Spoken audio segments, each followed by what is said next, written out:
மிதுன ராசி மையன்பர்களே, உங்களுக்கு வாழ்க்கையில தடங்கள் இல்லாமல் பணப்பிரச்சனை தீர்ந்து பொருளாதாரம் உங்கள் கைக்கு பணம் நிரம்ப வர்றதுக்கு என்ன குழப்பவாதிகள் என்று பொருளா? ஆமாம். அந்த குழப்பத்தை தான் மனசுக்குள்ளேயே வச்சுக்குவாங்க, வெளியிலையும் அவங்க காட்டிக்க மாட்டாங்க. ஆனா 1008 பிரச்சனைகளை மனதுக்குள் போட்டு அடக்கக்கூடியவர்கள் மிதுனராசி மையன்பர்கள். 1008 சிந்தனைகள் அவங்களுக்குள்ள இருக்கும், ஆனா வெளியில சொல்லலாமா வேண்டாமான்னு பல்வேறு வகையில் அவங்க திட்டமிட்டுட்டே இருப்பாங்க. ஆனா எண்ணங்கள் அவங்களுக்குள்ள மறந்துகிட்டே இருக்கும். நம்ம இப்படி இருக்கலாம், அப்படி இருக்கலாம், அப்படி இருக்கலாம், அப்படி பண்ணலாம், அதை பண்ணலாம்.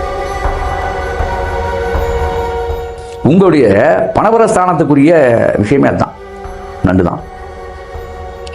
நண்டு படம் ஒன்றும் வீட்டில் மாட்டீங்க, உண்மையாக சொல்றேன், பெருமைக்கெல்லாம் சொல்ல. நண்டு படம் அதுவும் கடல் தண்ணி இருக்க மாதிரி ஒரு படம்லாம் போட்டிங்கன்னா இன்னும் சிறப்பாக இருக்கும். யாருக்கு? மிதுனராசிக்கார மையன்பர்களுக்கு கடல் சார்ந்த படங்களை போட்டிங்கன்னா வீட்டில் வச்சிங்கன்னா சிறப்பு. அதுக்கு மையன்பர்கள் தன்னுடைய தாயை எவ்வளோ போட்டிங்களோ அவ்வளோ நீங்கள் தெரியாது. திங்கட்கிழமை அன்னைக்கு கடற்கரையில் அமர்ந்து கொண்டு ஒரு முடிவெடுத்தால் கண்டிப்பாக பரிபூர்ணமாக உங்களுக்கு அந்த காரியம் சக்சஸ். யாருக்கு? மிதுனராசிக்கார மையன்பர்களுக்கு எல்லாம் சூரிய ரகசியம். சரியா? அற்புதமானந்தம் சேனல் மையன்பர்களுக்கு உங்கள் பிரபஞ்ச தொழில் ஆராய்ச்சியாளர் உங்கள் ராஜசூரியன். அற்புதம் ஆனந்தம் மையன்பர்களே, மிதுனராசி மையன்பர்களே, உங்களுக்கு வாழ்க்கையில தடங்கள் இல்லாமல் பணப்பிரச்சனை தீர்ந்து பொருளாதாரம் உங்கள் கைக்கு பணம் நிரம்ப வர்றதுக்கு என்ன வழி? இதுதான் இப்ப கண்டது. இதெல்லாம் சாத்தியமா சார் அப்படின்னு சில பேர் கேட்குறீங்க. சாத்தியம்தான். அதாவது முயற்சித்தால் முடியாதது ஒன்றும் இல்லை. முயற்சி செய், உன்னால் முடியாதது ஒன்றும் இல்லை. இதுதான் தாரக மந்திரம். அப்ப நாம் முயற்சிக்கக்கூடிய இந்த வாய்ப்பை எங்க இருக்கிறோம்? மிதுனராசி மையன்பர்களுக்கு நம்ம இப்ப சொல்றோம். அப்ப இந்த மிதுனராசி மையன்பர்கள் நீங்க உங்க வாழ்க்கையில மிதுனம் அப்படிங்கிறனால நிறைய முடிவுகளை எடுக்க முடியாத குழப்பவாதிகளாக நீங்கள் இருப்பீர்கள். அதாவது இக்கரையில் போகலாமா அக்கறையில் போகலாமா என்று இரண்டு கரையிலுமே அக்கறையை விட்டு விடுவீர்கள். அப்ப அக்கறை இல்லாம போனாலே சிக்கல் அங்க அப்ப எக்கரைக்கு போனாலும் அதன் மீது அக்கறை வேண்டும் அப்படிங்கிறதான் நம்முடைய தமிழ் சொல்றது. அப்ப பிடிப்பு இல்லாத ஒரு வாழ்க்கை. அதாவது உங்களுக்குள்ள என்னன்னா மனக்குழப்பம். அதுல பணக்குழப்பமும் உள்ள வந்தா எப்படி பாருங்க. மனக்குழப்பம் வந்துட்டா பரவாயில்ல, பணக்குழப்பம் வந்துருச்சுன்னா ஆக அதை தீர்க்கிறதுக்கு தான் இந்த பதிவு. அப்ப மிதுனம் என்றாலே குழப்பவாதிகள் என்று பொருளா? ஆமாம். அந்த குழப்பத்தை தான் மனசுக்குள்ளேயே வச்சுக்குவாங்க, வெளியிலையும் அவங்க காட்டிக்க மாட்டாங்க. ஆனா 1008 பிரச்சனைகளை மனதுக்குள் போட்டு அடக்கக்கூடியவர்கள் மிதுனராசி மையன்பர்கள். 1008 சிந்தனைகள் அவங்களுக்குள்ள இருக்கும், ஆனா வெளியில சொல்லலாமா வேண்டாமான்னு பல்வேறு வகையில் அவங்க திட்டமிட்டுட்டே இருப்பாங்க. ஆனா எண்ணங்கள் அவங்களுக்குள்ள மறந்துகிட்டே இருக்கும். நம்ம இப்படி இருக்கலாம், அப்படி இருக்கலாம், அப்படி இருக்கலாம், அப்படி பண்ணலாம், அதை பண்ணலாம், அதை பண்ணலாம். ஆனா இதுல ஒரு விஷயம் என்னடா, மிதுனராசியை சார்ந்த எல்லாருக்குமே திருமணம் அப்படிங்கிற ஒரு விஷயம் திருமணத்துக்கு பிறகு வாழ்க்கையில, அதாவது அவங்க சரியான ஒரு இதை செஞ்சுட்டாங்கன்னா சிறப்பா இருக்கும். இல்லாட்டி திருமண வாழ்க்கை கூட அவங்களுக்கு பல்வேறு வகையில் சில குழப்பகரமாகவும் பிரச்சனைக்குரியதாகவும் இருக்கும்.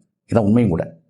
அப்ப தூரத்து உறவு நிறைய இந்த மிதுனராசிக்காரங்களுக்கெல்லாம் உறவுல பெண் கிடைக்காது, அல்லது உறவுல பெண் அமையாம போயிடும். தூரத்து உறவாக அமைவார்கள், புதியவர்களாக அமைவார்கள். இப்படிதான் அவங்க வாழ்க்கை இருக்கும். அதே மாதிரி இவங்களுடைய படிப்புக்கும் அவங்க செய்யக்கூடிய தொழிலுக்கும் சம்பந்தம் இல்லாமல் சில நேரத்தில் போயிடும். அவங்க நிறைய படிச்சிருக்கலாம், அல்லது வேறு ஏதாவது படிச்சுட்டு தொழில் செய்யறது, வேற ஒரு தொழில் செஞ்சு வருமானம் அதன் மூலமா கிடைக்கும். இப்படித்தான் நிறைய மிதுனராசிக்காரர்களுக்கு இப்படிதான் அமையும். படிப்பு ஒன்று, வேலை ஒன்று. படிச்சதுக்கு சம்பளம் வராது, ஆனா வேற ஏதாவது ஒன்று செஞ்சு அவங்க வந்துட்டு இருப்பாங்க. வெளிநாடு செல்லக்கூடிய அமைப்பு, இந்த விஷயங்கள்லாம் அதில் வரும். இதுல ஒரு முக்கியமான விஷயம் என்னன்னா, மிதுனராசினா கண்ணை மூடிட்டு வெளிநாட்டுக்கான பணியை மேற்கொள்வது சிறப்பு. மிதுனராசிக்கு யோகம் எங்கன்னா வெளியில கடல் கடந்து போனா கிடைக்குங்கிறது உறுதி உறுதி உறுதி.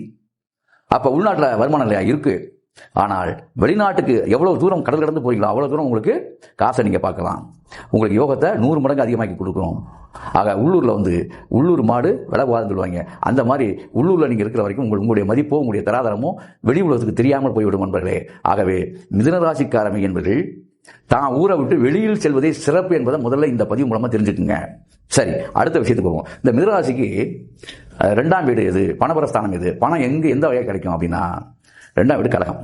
சரி, இந்த கடகம் அப்படின்னா என்ன? நண்டு.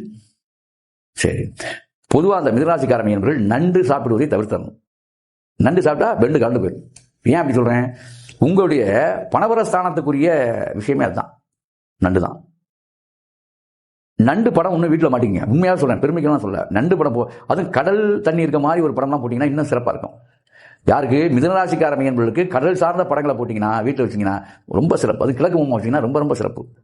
அந்த கடலோட படம் போடுவாங்களா, ப்ளூ கலரில் அப்படியே தண்ணி நிற்கிறது, அவ்வளவு சிறப்பை உங்களுக்கு கொடுக்கும், பெரிய மாற்றத்தை கொடுக்கும். அதே மாதிரி மிதுனராசிக்கார மையன்பர்கள் தன்னுடைய தாயை எவ்வளவு போட்டுறீங்களோ அவ்வளோ நீங்கள் பெரிய ஆள். அதே மாதிரி குழந்தை பெற்ற தாய்மார்களை, குழந்தை, அதாவது ஒரு உங்களுக்கு தெரிஞ்ச அந்த தெருவிலே உங்களுக்கு தெரிஞ்சவங்க இருப்பாங்க, இல்லை பழகவங்க இருப்பாங்க, குழந்தை பெற்று தாயாயிட்டாங்கன்னா அவங்களுக்கு ஏதேனும் நீங்கள் செய்தால் பெரிய புண்ணியம் உங்களுக்கு. ஏன்னா உங்களுக்கு 2ஆம் இடம் பணபர ஸ்தானம் வந்து சந்திரனாக வருகிறது. சந்திரன் என்பவள் தாய், குழந்தை உள்ள தாய். அப்ப இந்த சந்திரனுக்கு நீங்க செய்ய வேண்டிய அந்த குழந்தையை பெற்ற தாய்மார்களுக்கு நீங்க ஏதாவது செஞ்சீங்கன்னா பெரிய மாற்றம் உங்களுக்கு வரும். சிறு குழந்தை அந்த தாய்மார்களுக்கு உதவி செஞ்சா கிடைக்கும். அதே மாதிரி உங்களுடைய தாயை நீங்க போட்டி வழங்க கிடைக்கும். உங்க தாயாருடைய படத்தை, அந்த உங்க அம்மாவுடைய படத்தை நீங்க உங்க பாக்கெட்ல பர்ஸ்ல வச்சுக்கிட்டீங்கன்னா உண்மையிலேயே பெரிய யோகம் கிடைக்கும். இதெல்லாம் ரகசியம், நீங்க செஞ்சு பாருங்க, வாழ்க்கையில பெரிய மாறுதல் இருக்கும். அப்ப உங்களுக்கு 2ஆம் வீடு என்ன? சந்திரன்.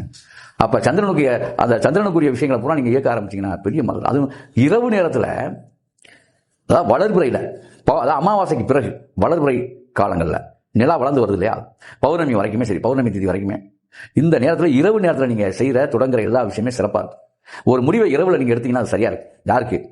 மிதுன ராசிக்கார மெய்யன்பர்கள் இரவில் முடிவெடுக்க வேண்டும் எதையுமே. அது பௌர்ணமி அன்னைக்கு ஒரு முடிவு எடுத்தீங்கன்னா இன்னும் சிறப்பா. ஒவ்வொரு பௌர்ணமியும் நீங்க தரிசனம் பண்ணீங்கன்னா அவ்வளவு சிறப்பு. பெண் தெய்வத்தை நீங்க வழிபட்டீங்கன்னா, அதுவும் பௌர்ணமியில பெண் தெய்வத்தை விடாம போய் ஏதாவது ஒரு கோயில நிறைய, அதாவது அம்மன் கோயில் எதுவாக இருந்தாலும் சரி, இருக்க பிடிச்சிங்கன்னா பெருக வாழ்வீங்க. நீங்க உங்களுக்குரிய நிறம் வெள்ளை கலர் தான். வெள்ளை கலர், வெள்ளை வஸ்திரம், இந்த வெள்ளை உடை, வெள்ளை ஆடை, அந்த வெள்ளை, அதாவது உங்களுக்கு வந்து திங்கட்கிழமை அன்னைக்கு வெள்ளை ஆடை, ஒரு சட்டையை வெள்ளை சட்டை பிடிக்கலாம். பெண்கள் வந்து வெள்ளை கலர், அதாவது பூலால் இருக்கலாம், வெள்ளை கலர் அதிகமாக இருக்கணும். அந்த மாதிரி ஒரு உடை, அல்ல கைக்குட்டையாவது வெள்ளை கைக்குட்டை கையில் வச்சுக்கிட்டு ஒரு காரியம். திங்கட்கிழமை தான் உங்களுக்கு யோகமான நாள். வெள்ளை நிறம் உங்களுடைய யோக நிறம், அதிர்ஷ்ட நிறம்.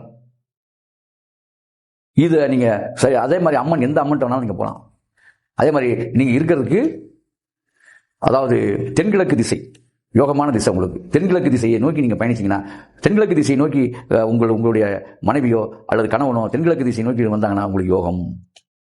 உங்களுக்கு யோகமான திசை தென்கிழக்குல நீங்க போய் உங்க வீட்டுக்கு தென்கிழக்கை நோக்கி என்ன நீங்க பண்ணாலுமே சிறப்பா இருக்கும். தென்கிழக்கு திசையில ஊர்களில் லிங்க வச்சுட்டாலும் சிறப்பு தான், யோகம் தான். அப்படிப்பட்ட நீங்க திங்கட்கிழமை, அதாவது இவ்வளவு சொல்லிட்டு இருக்கேன், இந்த இவ்வளவு விஷயங்களுமே இந்த மிதுன ராசிக்கார மெய்யன்பர்களுக்கு யோகம் எதன் மூலமா கிடைக்குது அப்படிங்கிறத சொல்லிட்டு வரேன். எந்த ராசிக்காரன் மூலமா கிடைக்குது? கடகராசி மூலமா கிடைக்குது. உங்களுக்கு பணபர ஸ்தானமே அதான் உங்களுக்கு.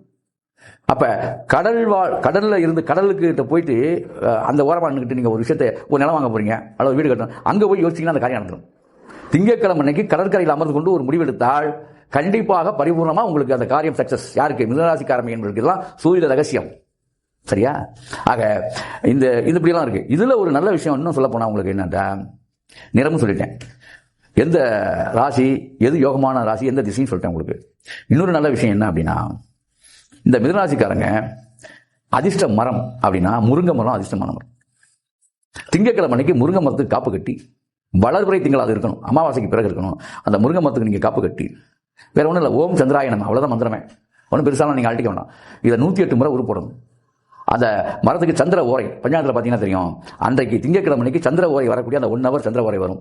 அந்த ஓரையில் கரெக்டாக அந்த 1 மணி நேரத்துக்குள்ள அந்த 1 மணி நேரம் பார்த்து வச்சுருங்க. அதாவது அங்கெல்லாம் நீங்கள் பார்ப்பீங்க, முருங்கை மரம் எல்லா இடத்துலையும் இருக்கும். முருங்கை மரத்துக்கு திங்கட்கிழமை, வளர்பிறை திங்கட்கிழமை அன்னைக்கு காப்பு கட்டி, அந்த கிட்டத்தட்ட 10 இடத்துல பொட்டு வைக்கணும்.